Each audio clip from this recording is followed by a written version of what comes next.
always download it later. You know, if there's always many different ways to skin a cat in this business. I've had situations where nothing was working on the live stream, so I just got a recording, downloaded it, and laboriously placed it into each of the sites, which is a big pain in the neck, but that's the way Oh it yeah, you goes. got 30 sites or something. I might not do every one of them. So, Mike, I mean, obviously, I want to talk, as I say in the headlines, about the impending election. President Trump has now clinched the nomination, so that's over, What a and thank God surprise. it is. Yeah, I mean, it's a great event. It's it's actually quite earth shattering if you think about it, given what he was up against. And now we can look forward to a general election, which I think looks more promising, not just because of his being the nominee, but because Biden just had to undergo the devastating testimony of Special Counsel Robert Hur Indeed. regarding his documents. It's very, very, at best, embarrassing. But the fact is that her answering questions noted that Biden had documents strewn all over the place: his house, his vacation home, his garage, his institute, his some locker up in Chinatown here in Boston. I mean, and just thrown around. I mean, thrown around his toilet. I mean, it's, and that he, right, and that he actually admitted to having used them with his biographer, bragging to the biographer Yeah, how about that, that? How about yeah, that? and the biographer, once the special counsel was appointed, deleted everything, deleted his conversations. Now, I don't know if he did anything illegal when he did that, but it certainly raises questions. He didn't want to be questioned, and it seems obvious that the whole charge against Trump is going to have to be thrown out, because after all, Trump is protected by the Presidential Records Act. He had all his documents neatly sealed in a small room. He was entitled to them. Every president since Washington has taken home his papers, and he was president, leaving office. Whereas Biden was not president, he had no right to take anything, and he stole them all. So, give it, and it's also quite interesting that Robert Hur said that he had, I think, understanding that you can't prosecute a sitting president.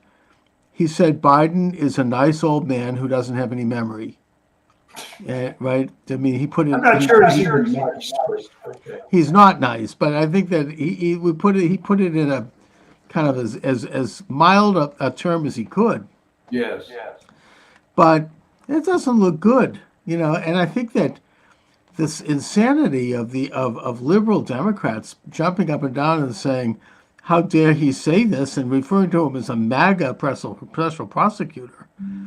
I mean, anyone who has eyes to see knows this I about think Biden. that, I didn't watch all of it. It was too stupid. But as we've said before, this is what happens when all you got going for you is hate.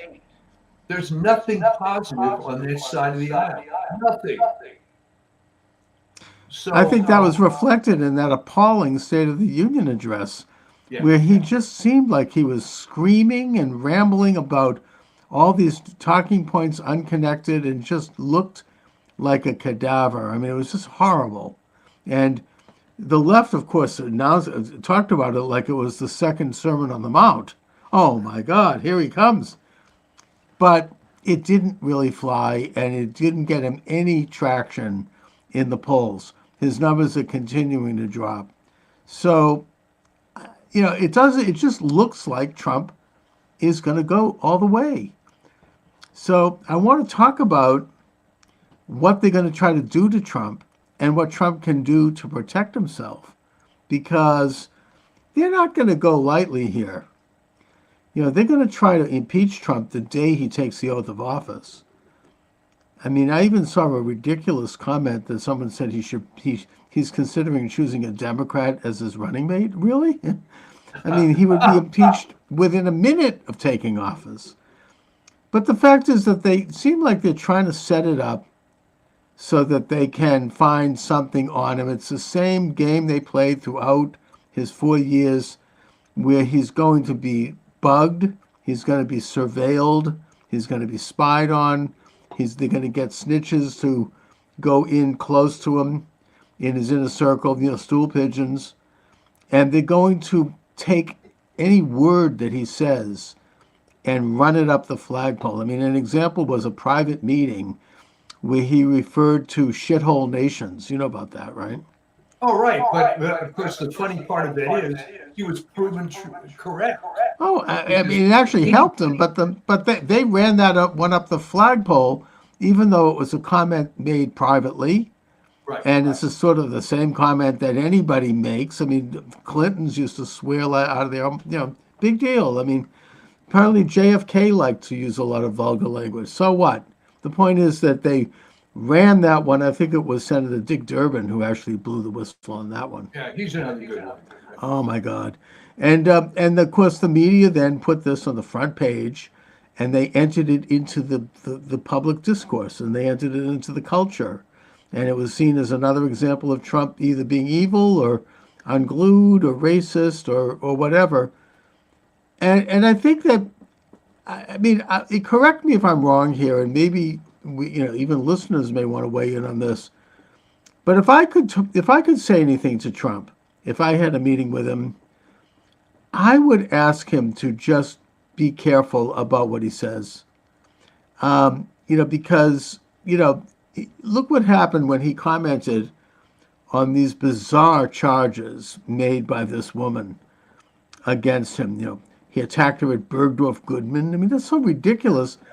But the problem is that he ends up, she's financed in a lawsuit by the guy who runs LinkedIn. Reed Hawk. Yeah. And then she basically charges him again because he defended himself and he criticized her. And that's the one that cost him $80 million. So I think ultimately it's going to be thrown out and she'll never see a dime of it. But the point is that every little thing that he says is going to be used in that way. That's how they're going to play this game. I mean, when I ran for Congress back in 2004, I recall on several occasions being invited to attend an editorial board meeting at a newspaper, and in one case in particular, the New Bedford Standard Times, which was a big newspaper in the district where I ran. Right. And every single word that I said, even if I paused or if I sighed or if I guffawed or if I looked a certain way, was recorded and analyzed, and every question they asked me, I had an advisor sitting next to me, a media guy, who he was very helpful to me, even though I don't totally trust him looking back at it, but nevertheless, he was there to be helpful. So every time they asked me a question, he'd whisper in my ear, I'd whisper back, we would consider what to say, and then I would come out with a very carefully crafted answer, a very clipped and simple answer. And then we'd go on to the next one. It was like I was in a Soviet prison, being interrogated. It was being like, it's like I'm in Hanoi Hilton or something. And yet I was able to do that and play that game with them. And, there's no such thing as off the record when you're Trump. Liberals, they can go off the record and talk at an editorial board meeting and they can laugh and giggle and yuck it up, but you can't do that if you're Trump. So I feel nervous about what might transpire between now and Election Day, because he's going to say something stupid, or he's going to say something they can use. And not only are they going to run with that, I mean, they're still running with the Hollywood X tape, right? not only are they going to run with it, but they're going to use it to try to impeach him the day he steps into office. Well, that all sounds good, but you have to realize that a gelded Trump is not what people are going to vote for. And Well, I mean, he can say very strong things, but he just has to be careful about the way he goes about it. You know what I mean? It's like he has to. I mean, I don't quite. I mean, we want him to be Trump, but I think he needs to be a little bit more cognizant of his phraseology. Let's put it that way. Not to give the enemy a weapon, because I think sometimes well, he the flies enemy's off the. fly, no matter No, what. but he has a tendency to get emotional and fly off the handle, and I don't blame him. You know, you're in this kind of atmosphere where you've got hyenas yapping at your heels and trying to, biting at you. It's very difficult to maintain composure. And it's easy for me to say, I don't give a damn. I mean, I'm not running for anything, but he has to, I don't know, and I think he has exercised a lot of restraint, but he really has to like rise above it and say what he has to say and be clear and be honest, but do it in a way that is carefully considered and that's based on strategy. I wish you could bring Steve Bannon back in. I think he's helpful. And a couple of other media people who understand how to do this. He needs to have a little bit more of a kind of like strategic commentary rather than just reacting and flying off the handle. I don't necessarily disagree with you, but you're not taking into account the fact that they're going to lie their ass off no matter what happens. Oh yeah, no, I do take that into account, and they are. It doesn't ultimately matter, but at least he's not going to hand them the weapon. Right. And you're right about that. yeah, and also I do think that it's quite clear. I mean, if you look at Mark Elias's, his, I follow him on Twitter. They are planning on impeachment the minute he steps into office. I don't think there's any question about that. And this is why it's very important, by the way, that Republican majorities are maintained in both houses, because if the Democrats get a majority in the House, you can forget it. They're going to impeach him every other week. And I think the Senate actually is less important. The real action is in the House on that one. Well, but remember, it's the Senate that votes guilty or not guilty. Yeah, but it has to go by the House first. And if the House has a Republican majority, they'll stop that. Even the rhinos aren't going to go for that. Well, the rhinos have been pretty much in control. I mean, when you consider how the Republican majority has been whittled down, it's terrible. Yeah. But the other thing is, I think that one of the things they're going to impeach him on, and again, I follow Mark Elias, and he's the mastermind behind the 2020 steal, one of them. And he was also one of the masterminds behind the perfect phone call impeachment, and probably had his hand in the false flag of January 6th.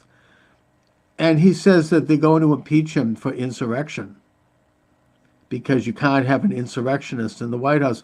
They've already impeached him for that, by the way. They finished the impeachment after he'd already left office, and they're going to just do it again. Now, to counter that, recently there's been more information released about the phony January 6th committee and Liz Cheney, how insane she is in trying to stop Trump. Destroying evidence, meeting with Fani Willis, right, and showing her, and then destroying the videos that she showed her, covering all kinds of things up that would have exonerated President Trump and did. And, but yet, and they've been debunked. It doesn't matter because the Republicans are too stupid to make an issue out of that. It's like a one-day story. We hear about it. Maybe somebody does a little interview, but then it just gets dropped. They should be running on that.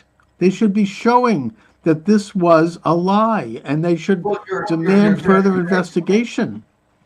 But here's the thing. The problem ultimately isn't Trump. It's not the Democrat. It's the fact that you have most of the Republican Party are these lace curtain, gelded, effeminate nothings that are not taking an affirmative approach to anything. So I agree. And did you see this guy Buck from California? I mean, it was bad. It was one thing for him to say he's not going to run again, but now he's saying he's leaving in 1 week. You know, and I think that they got something on him. There's some blackmail going on there. I don't know what it is, but there's no question about it, he because looks guilty. all you have to do is ask yourself the simple question: why in the world would he resign prematurely? Exactly. There's no possible reason for that. He didn't have a reason. He's going to go spend more time with his family. I mean, right. I mean, there's something weird going on. There's probably a lot of that kind of thing going on with Republicans. They've all been, maybe they've gone to some of these orgies that North Carolina congressman was talking about. The one that McCarthy drove out. What was his name? You know who I mean. Yes, Madison Cawthorn. He was like, I was approached to go to orgies. I mean, he was a whistleblower, which was why McCarthy drove him out by cutting off any funding and by denouncing him. But the point is that there might be some of that going on here. You know, there's who knows what happens. You know, there's what goes on in Washington stays in Washington. I don't know. Well, I think the difference in this case between the two parties is that everybody already accepts the fact that the Democrats are depraved perverts, and they're not running away from that. That's right. They don't have any stand. There's no stand. Nobody. I remember nobody expected anything from Bill Clinton. Right. But I think the trouble you get into is this ridiculous tribalism. In other words, the worst possible guys are the rhinos that are elected in red districts. All right, where you simply put the name Republican, and that's it. And you can be the worst, horrible guy, but the fact that you have an R on your forehead means that you're going to win. Right. So there should probably be a Stalinist type purge of the Republican Party to find people that are not these types of individuals. And that's what's hurt it. And this is what's been going on since the 60s. Okay? When the rhinos were in charge, somehow by some miracle, Barry Goldwater got nominated, only to lose by a huge landslide. Mm-hmm. But how much of this influence is still there with the Rockefeller, Jake Javits? It's the Rockefeller Party. Exactly. Goes back to really after World War II with Dewey. I mean, it's sort of these people are all liberals basically, and I mean, Wendell Willkie was a huge liberal. He was the original. He was to the left of Roosevelt. Well, his book was called One World. Yeah. So, I mean, it's going to take a huge change in the Republican Party from the bottom up. I mean, from the local level. And I don't know if they're going to be able to pull that off in time. I mean, you've got in New York State, for example, this head of the New York GOP keeps nominating rhinos to run, and they keep losing, and he doesn't care. You know, so it's, you know, I mean, even recently with the woman that was running for George, what's his name, seat? George Santos, who, by the way, just as a quick side note, he came on my show and while he was running, and he said that, I mean, he knew how to tell a tall tale, let's face it. I mean, he said that Schumer's mother was voting for him, Schumer's 90-year-old mother, which turned out really not to be true. But I was quoted in several articles, just that he was on with Charles Moscowitz, and he said blah blah blah, and Moscowitz asked him this and that. So, you know, when they want to report on you, they'll do it. But look, I mean, he definitely wove a few tales, but he wasn't a bad guy. They shouldn't have gotten rid of him. He didn't do anything illegal. It's not like he was, doing stuff like like some of the other congressmen do, or like this Menendez. He didn't have gold bars stuffed in his pants. They were very, very quick to get rid of this guy, Yeah. and it's pretty obvious that there's something drastically wrong. I suspect a lot of it has to do with Mitch McConnell and his. Speaking of having something on somebody, there seems to be something suspicious going on there too. Or am I wrong? I mean, Mitch McConnell's wife's sister was died under mysterious circumstances. I don't know what happened, but there's some corruption hit with that family and their connection to. I don't know if it's China or it's Taiwan or what, but no, it's China, and I think people, for some reason, are afraid to talk about stuff like this because they think it's going to taint the brand. Well, guess what? The brand is already tainted, and the only way to change it is to have somebody like Trump, who's not your typical lace curtain Republican operative. And that is upsetting a lot of people. And here again, you look at guys like Trey Gowdy that came on, they were going to change everything. He ended up being a rhino, like all the rest. He never did anything except build up his own brand. I don't know what he's doing now. I don't care what he's doing now. But we need better people in there, and more people with the attitude of a Marjorie Taylor Greene, and people that are just willing to go against this corrupt establishment. But it doesn't seem to be happening. Perfect example is this bill that's supposed to ban TikTok. All right. Yes. Can you explain to me, because you're the big political guru here, how people haven't learned that anything that expands government authority is a bad idea? All right. Remember, maybe you're a little young, but do you remember that Medicare? Hey. Someone's trying to call me, it's your show. Do you remember that Medicare was supposed to only be for old people? Do you remember that? They said it's only for old people. It's only for old people. It's never going to apply to anything else. And within 2 years, what did they do? They started creating rules, which miraculously started being picked up by insurance companies and state health agencies. And lo and behold, Medicare started running the entire healthcare system. Okay? The current bill is only for TikTok, but if you believe that, it's a complete encouragement. I mean, they're going to turn TikTok into Google and Facebook and all the others, which are going to goose step to the establishment. TikTok is a rogue vehicle. Now, I don't think it's good that Communist China has its hooks in it. That's not good. And yeah, they're going to use that as kind of a neo-red scare. But I mean, and I don't think TikTok is good for young people. I mean, there's social questions. I think TikTok is almost entirely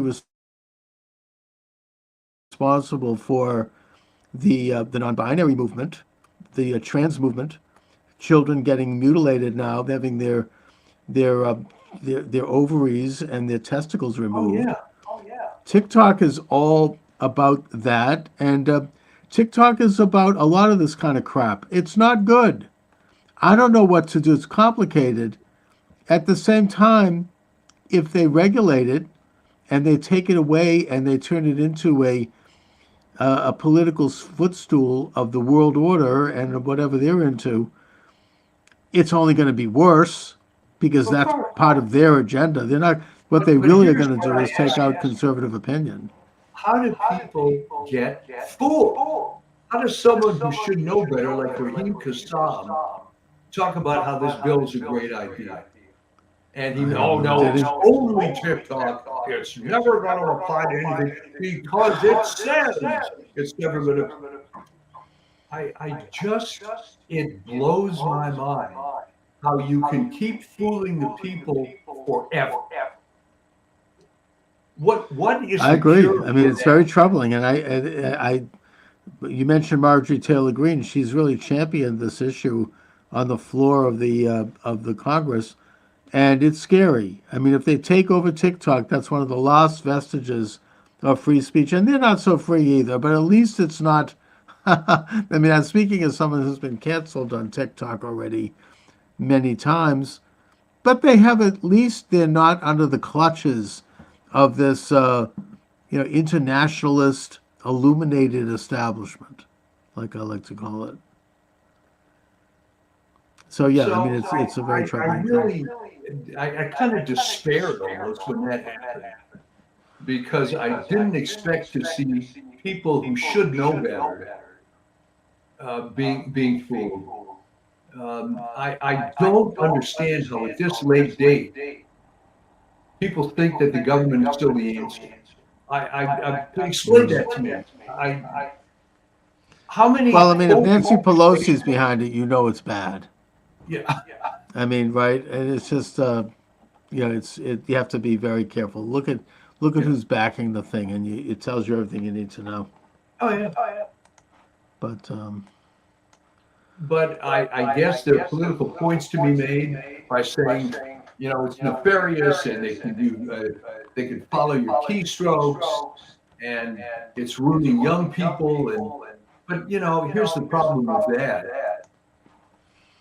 Back in the 1950s, um, there was a book called Seduction of the Innocent that blamed juvenile delinquency on comic books. And believe it or not, that gained a lot of traction. It's to it's comic very books. yeah. It It's reminds me very of Reefer Madness, right? same kind of thing. In the late 50s, the government created this movie called Reefer Madness. And that was actually back in the 30s. The what? The 30s. In the 30s, okay. I mean, it was supposed to discourage marijuana, but it showed young people at a party smoking marijuana and drinking, and then it showed like a young couple going off into a room and the door closes. And you watch this thing and you're like, gee, that looks like fun. It's like it didn't discourage anybody. It's like, hey, I want to be there. That looks, yeah. So, in fact, in the 1960s, they actually ran that movie in the theater as a joke to show that, hey, this is where we are now. This is what promoted this. So, yeah, I mean, this is, I suppose that you could say the same thing about TikTok. In a way, it makes some of the stuff they're doing more alluring because it's banned. You get people doing weird stuff and promoting weird agendas on TikTok. I mean, they're not going to stop that. And they don't want to stop that. What they want to stop is some genuinely conservative thought and opinion. Yeah, you're exactly right. And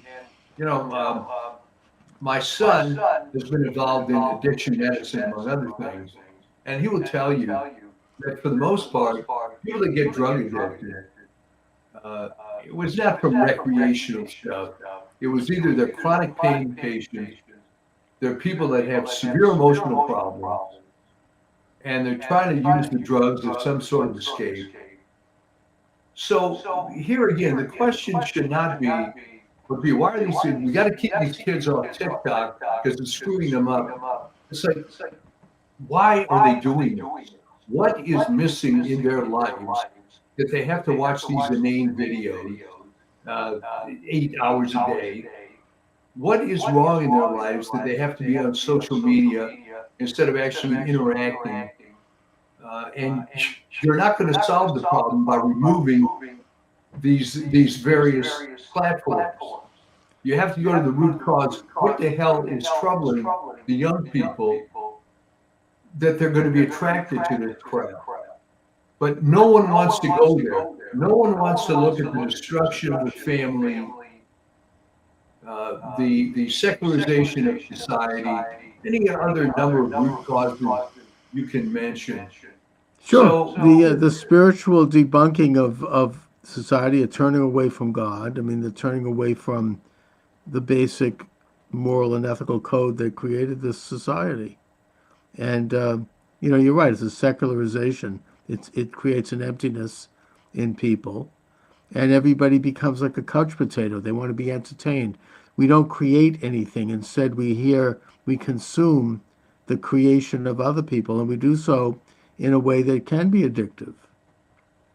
Look, that's I right. watch And my share of this stuff. I mean, this ridiculous term that came out, I don't know when, 5, 10 years ago, influencer. So that apparently meant that anybody that had a YouTube site, even if they were a completely vacuous moron, like this Olivia Jade character, was an influencer.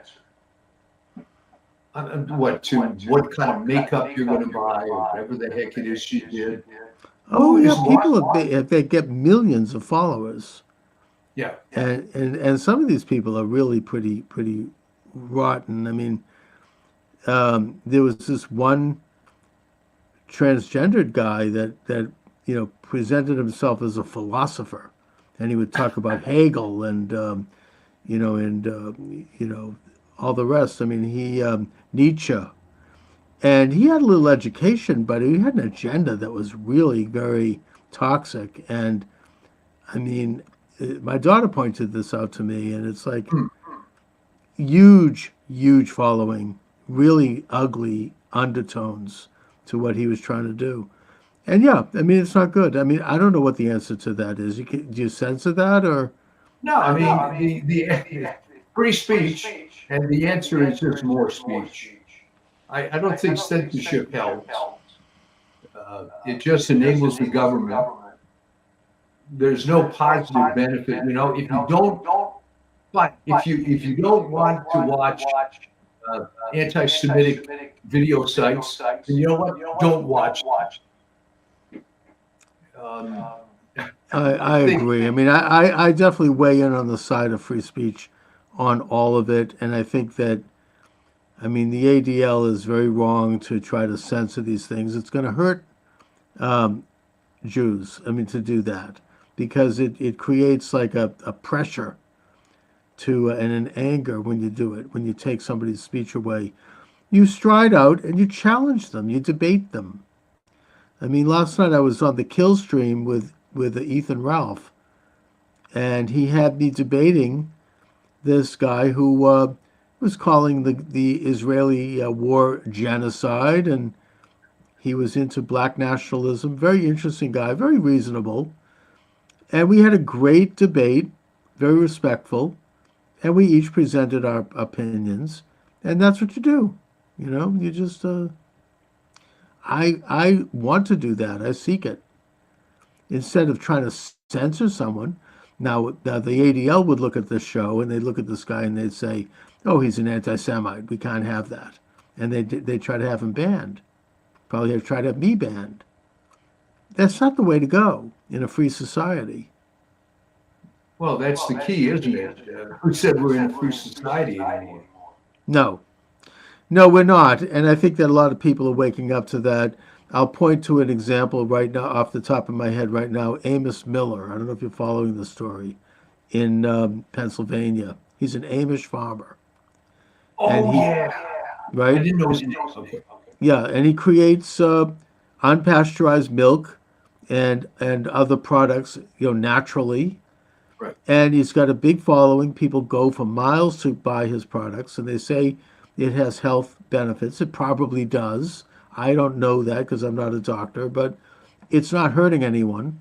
It's the way milk was farmed for centuries. Well, the state of Pennsylvania is really trying to shut him down for no reason, and they're harassing him.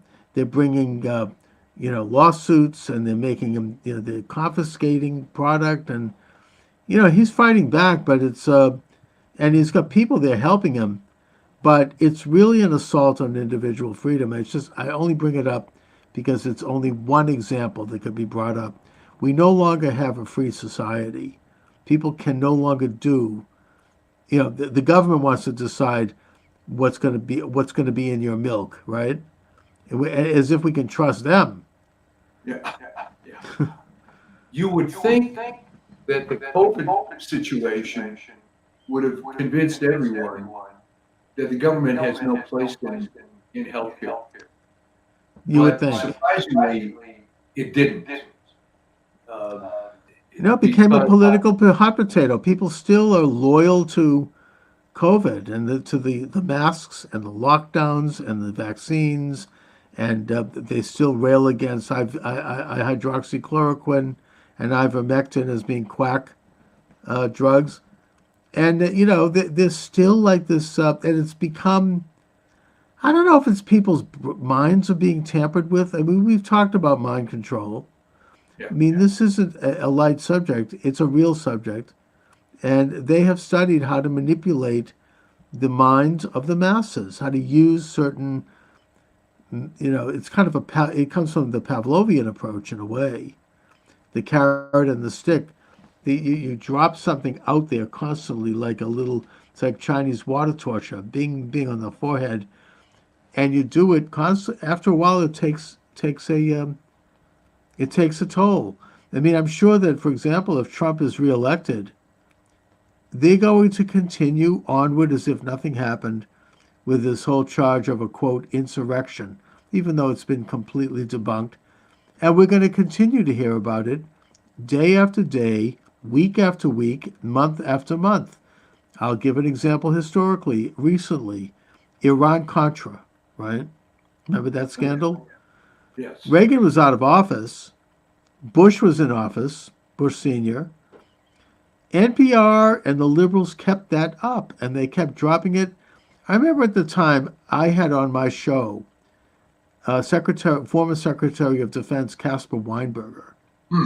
Now, I'm not here to endorse him, but, he was a public servant who was harassed and with lawsuit after lawsuit, and of course, George H.W. Bush did nothing to help. He should have.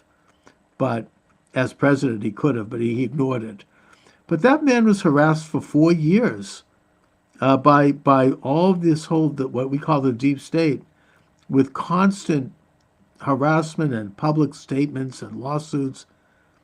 And he passed away shortly after he came on with me.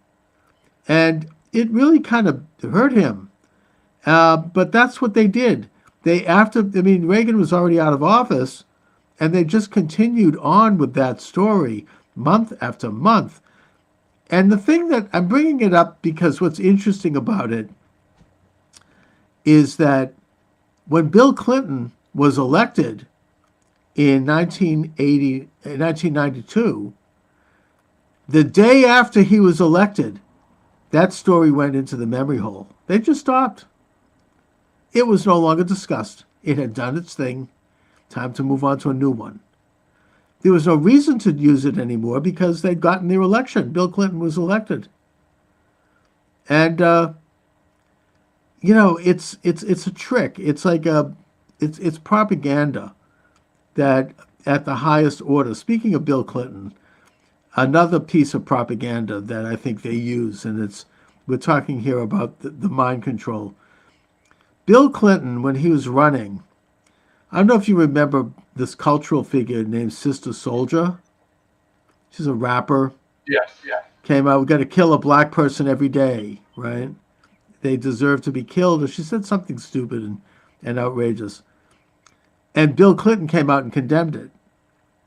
Now, as a candidate for president, now people on the left, of course, went berserk. I know this because I remember there were people in my family back then who were much more on the left than they are now, at least more openly. Right. Oh, how could he say this about Sister Souljah? He's criticizing her, a black woman. How could this happen? But Clinton did this because his advisors probably including what's his name, Dick Morris. Yeah. They were They like, put you their have to finger in the wind, and you have to say something so people think you're conservative. It sort of makes you look like you're a centrist. It creates like a little marker. It's a cultural event. It'll be covered heavily in the media. Oh, how could he say this? And the liberals, of course, they're going to be annoyed, but they'll wink. I mean, where else are they going to go? And it helped move him to the center politically as part of a propaganda campaign. Well, I think that they're doing it again recently with Biden during his State of the Union address. And I don't even know, who knows whether or not he just spit it out. But he referred to the man who brutally raped and murdered Laken Riley as an illegal alien. Oh, how could he swerve? How could he call this evil monster illegal? He's not illegal, you know. And I think that this, again, they're trying to make Biden look like he's not on the far left. And say, well, he actually is conservative. It's kind of like a marketing trick. And everybody seems to forget somebody, and perhaps some group of people, had to write that speech. And it was enough of an effort for him to just be able to read it and perform it. I don't know what. Look, you know more about drugs than I do, but he was on something, and he was on a big dose of it. He was on multiple drugs, and remember, they had to have 2 intermissions so they could pump him up again. Because he was, and the only reason you would do that is he was near toxic levels of some of that stuff. You know, you couldn't give him. Oh, you could tell. Last an hour. So. Oh yeah, you could tell that he was like, it's like a robotic. Yeah. Thing. I mean, this is historic. They did this to Franklin Roosevelt in 1944. He was running for re-election. He was in very poor health. He'd already had a heart attack, which was not reported, and he was very frail.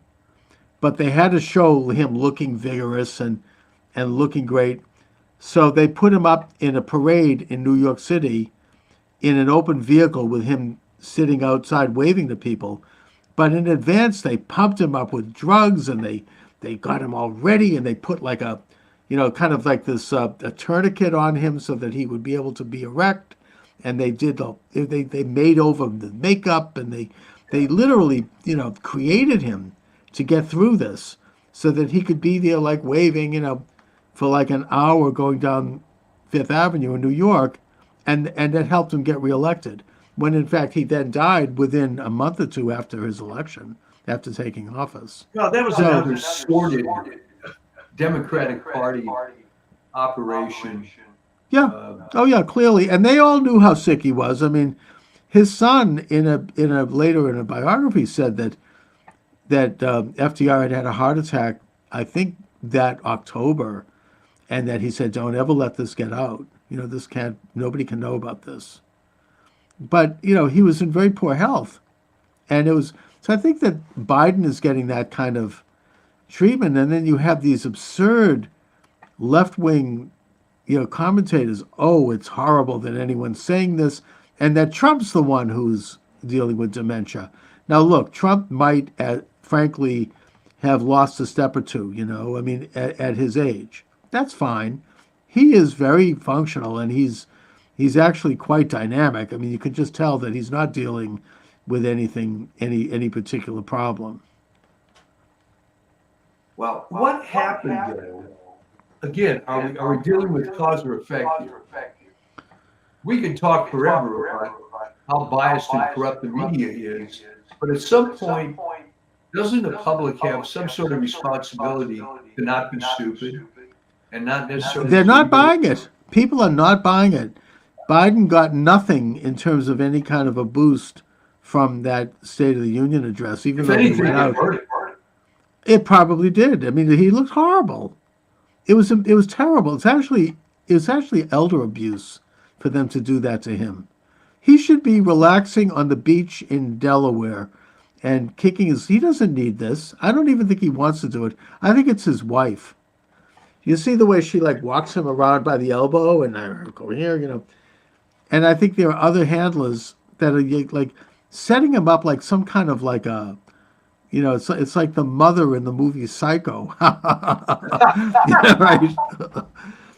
I don't know. I mean, so, I mean, it's in a way it's a sad spectacle.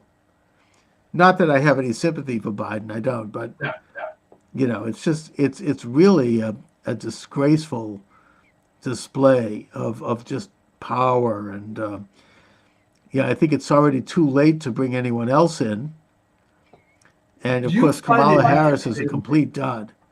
that all these pundits were saying that there's no way that Biden will be the candidate, but yet as the time marches on, you haven't seen anybody else. I mean, what do they think that at the convention, Gavin Newsom is going to be dropped from a parachute into the thing and it's going to take over? I don't know. I mean, it's possible. I mean, I don't know. Trump seems to think that Biden isn't even going to make it that far. Who knows? I mean, either way, I don't think it's going to work. I mean, there's no one in the bullpen that has any kind of gravitas and they could really launch a national awareness. I mean, nobody knows. Gavin Newsom is not well known, really. I mean, other than in left wing circles, and he's not even well liked in California. There's another attempt to have a recall. Yeah. So I just don't see. I mean, I heard him on with Bill Maher. I do watch Bill Maher, and he's a very accomplished liar. Every word out of his mouth is like, it's like a stream of, right, very convoluted and very elegant sounding lies. He says a lot and he says nothing, and whatever it is you can extract is a lie.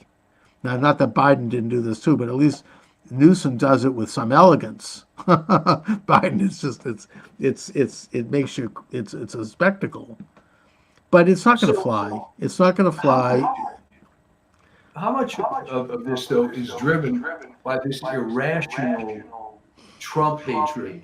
And the best example I can give is how in the world you get elected to be Attorney General of New York on the sole platform of we're going to get Trump.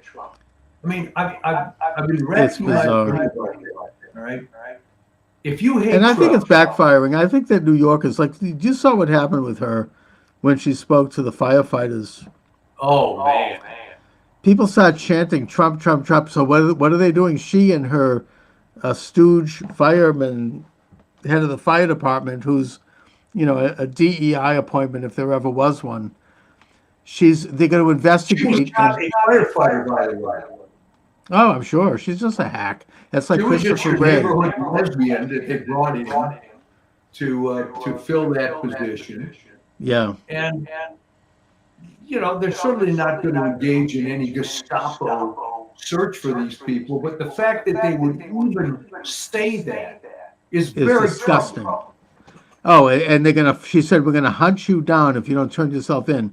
It's the most communist thing I mean, it really reflects what's going on in that state and in the Democratic Party. And I think that New Yorkers are waking up to that. It is so blatant and so ugly. And now you have several lawyers, high-powered lawyers in New York saying, we'll defend anybody who's in any way harassed by this radical, agency. So I think that is not a good look for them. The whole rotten thing about Trump, the business being sued is not a good look. None of this stuff is working. Now the case in Georgia is imploding. The rotten, all the lies that are coming out about that. A judge now has thrown out several of the charges. So, I think that he's, unless, God forbid, there's the JFK solution, I think he's going to win. And I think it's going to be like Nixon in 1972. He'll carry every state but Massachusetts. I don't know. I mean, Mark Elias can talk about we're going to have an instant impeachment and so on, but at some point we can't keep bringing up the same playbook. because even Yeah. the idiots are going to realize, I think he Mark tried Elias to. realizes it. There's a video of him that he posted on his own Twitter account where he's interviewed by this liberal left wing host. What's that? Tyler something. I mean, he's very liberal establishment, and his head looks like it's going to explode. I mean, he's like it just is not good over there. His eyes are bugging out. He's talking the same old, irrational garbage. Trump he's a grifter, he says.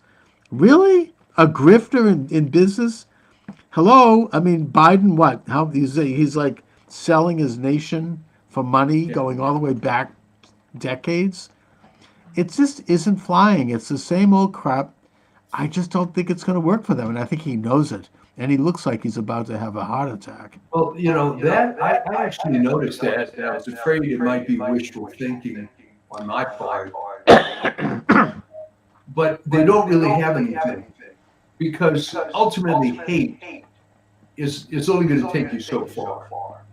I mean, the argument I always give to these Trump derangement people is, all right, great. If Donald Trump were to suddenly be put in jail or drop dead or whatever, how does that improve your own miserable life? A lot of the haters, and I could get in trouble for this on TikTok. A lot of them are these older white men, like Robert De Niro comes to mind. Yeah. He was on.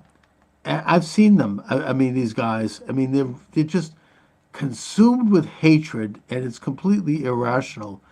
De Niro launched into this absolutely unconnected, irrational, hateful diatribe against Trump when he was sitting there with Bill Maher, and even Bill Maher was shaking his head. It's like, okay, well, really, you needed to come out here for this? It didn't fly. It's like, okay, is there anything else you want to say? It was like, it didn't make any sense, and it's so deranged. And I think that after 7 years of this, Americans are getting pretty sick and tired of it, and it's becoming like this cult of hatred. It makes no sense. It's irrational.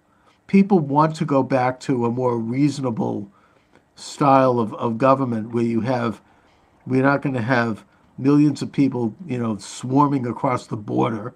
Now we're going to have people coming in from Haiti. These cannibal gangs are going to start to land in Florida. I mean, talk about being set up. Not a side issue here, but the Clinton Foundation, what did they pocket $14 billion in raising money for Haiti? Haiti got like a few million off the table. I mean, if that money had gone to Haiti, they might not be having this problem. The point is that you've got all this other crap. You've got the inflation has not gotten better. Jay Powell on the Federal Reserve Chairman on 60 Minutes, in answer to a question, said that prices are not going to come down. There's better employment. Yeah, because people have 2 or 3 jobs. The debt is through the roof. People's personal debt is through the roof. Right. The housing market is flat. Interest rates are going up and staying up. There's nothing good going on. The world is on the verge of war. There's a sense of like instability all over the world. And I just think that people want to go back to a reasonable, responsible government, which is what Trump had, in spite of the attacks against him. So I just think it's going to be a very convincing win. It has to be. It has to be a strong one. I mean, maybe it might not be as big as Nixon in '72, which would be beautiful. Nixon, only lost one state, my own state of Massachusetts. Wouldn't that be beautiful? And as I recall, he barely lost. I mean, it wasn't. And he carried, George McGovern carried Massachusetts and Washington, D.C. That's it. Right. It was the biggest landslide election in history. Of course, right after that, they started to conspire to impeach Nixon, and I'm sure they'll do it again with Trump. But it just was it was a great social development. The Democratic Party didn't come back for another 30 years. It just put them What a shame. completely on their ass. So I think that we might be looking at that. And I think that if that is accompanied by victories in the Congress, then we could be in for we have hope that the country can be saved. I mean, it's really that bad right now. Well, I mean, there are hopeful signs, Yeah. and who knows? I mean, can't take out my crystal ball. Right. But that observation about Mark Elias was interesting because I kind of noticed the same thing. But you're the guy that really keeps track of this. Yeah. It's almost like they were bringing out this guy and he's trying to use the same old crap that he's been doing, and it's not working. What He kind of looks like job he's ready to throw in the towel. Yeah. I mean, and he's a smart, tough guy. I mean, it's not so easy to mastermind an impeachment based on nothing Yeah. and find a whistleblower who never even heard the phone call. Right. And they had, the courts and they had everybody on their side. They still are. But it's just becoming more obvious, and there are more people that are stepping forward. I mean, the system has really become rotten at so many levels. I had on my show the other day Alex Newman from the Sentinel, who's done a lot of good work on education. He co-wrote a book with my friend, the late Dr. Samuel Blumenfeld, on education, just before Sam passed away. Good guy, he's very smart. And he said, well, he's advising people to pull their children out of the public schools. They're irredeemable. And I responded by saying, well, first of all, we can still have people run for local school board and get elected and open this whole rotten can of worms up, find out what's going on in the schools, assert their local authority, and start from the ground up. And in his opinion, he said it's not going to work because when that happens and you are elected and you start to do that, they've got the state, they've got the court system, they've got the legislators, they've got the NEA, they've got all the federal agencies. You're not going to get away with it. It's too late. The whole thing has been completely taken over. It is hermetically sealed. They're going to do what they want with your children. You can't do anything about it. Forget it. Just pull your kid out. So he may be right. I don't know. Well, it is sad, but here's the problem. Yeah. And this is why I agree with him, but here's the reason. One of the arguments that's made in science is that science gradually heads toward the truth because other experiments are done and things are disproven and so on, and that's great. Except my problem is I'm not going to live to be 250 years old while this process takes effect.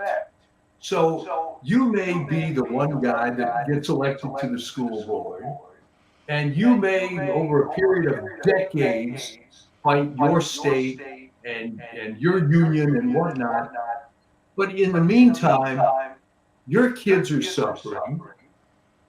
So this is the point that he's making, that in an infinite time scale, the truth will prevail. But we're not operating as human beings individually on an infinite time scale. I do still think, though, that it's worthwhile to run, and I disagree only in that if you have enough people running, enough people speaking out, it just creates a critical mass. And I would point as an example to parents speaking at school board meetings. Now, the government has decided to respond by spying on them, sending the FBI out to harass them, investigate them. In one case, they actually tackled this father of a girl who'd been raped in the bathroom in Virginia. But what was the result? The result was that the gubernatorial candidate lost. The publicity was bad. It raised awareness, and it made a difference. So if you run, and even if you're attacked and harassed, you have to go forward and sally forth as an issue of public responsibility and civic duty. I mean, I ran for office for that reason. I wanted to make a few points. I did. They threw a lot of mud at me. There were things that happened to me that I'm not going to ever discuss publicly, not even with my own wife. And it was ugly. But, it was a chance to see how things work on the other side, on the inside. And it's a very valuable and worthwhile experience. So I urge people to run for local office. If you're a teenager, or if you're a retired person, or if you're a housewife, or if you're anyone who has a little extra time, you can do it at a local level and you can win. I mean, you really can. I mean, there were ways to go about it. I actually published a short book about how to do it. My challenge to you is, if your kids were younger now, would you put them in the local public schools? Probably not, because it's gotten this bad that now they're suggesting that people have gender surgeries, sex surgeries, without telling the parents. This is the big cause for the Democratic Party, by the way. How horrible it is that they can't do this without parents knowing about it, right? I mean, this is why they're going to lose, because no one wants this. Democrat, Republican, liberal, conservative. It's a manufactured crisis. It's a manufactured agenda that is not well liked at all. And I just think it's a loser for them. But, you have to sometimes step up and blow the whistle on it. It's hard. You're going to get mud thrown at you. It's painful, but it's also exhilarating because you'll be able to sleep at night knowing you made a difference in the world. Anyway, Mike, what do you have coming up on your Substack? Well, I have the latest one is going to be one in the series, Whatever Happened to ... And we look at different subjects, whatever happened to, and in the first one we talk about schools, but we're going to take on various institutions, whatever happened to it, and seeing how things deteriorated and what the forces were behind it. And I've got some good notices on it. And it's, I'm not going to do it forever, but there probably will be a few articles based on whatever happened to, because it gives me an opportunity to try to sort of connect dots and take a look at some of the root causes that people seem to want to run away from. They don't want to believe these simpler explanations of how these problems occur. We're going to talk about whatever happened to civil rights, whatever happened to immigration. Good. And food for thought. Excellent. I mean, people will believe whatever they want to believe. They have confirmation bias, as we talked about in my psychology class. And that can even include visions, the way you see. People saw what happened, for example, on the night of the election of 2020, but they didn't want to see it because it didn't fit what they wanted to see. So they were actually denying what they were seeing. They have to be told by some hack what they're seeing and how they're supposed to see it. Too many people are willing to do that. So, Mike, anyway, thanks as always. And I'll talk to you next week, and take care. All right, you too. All right.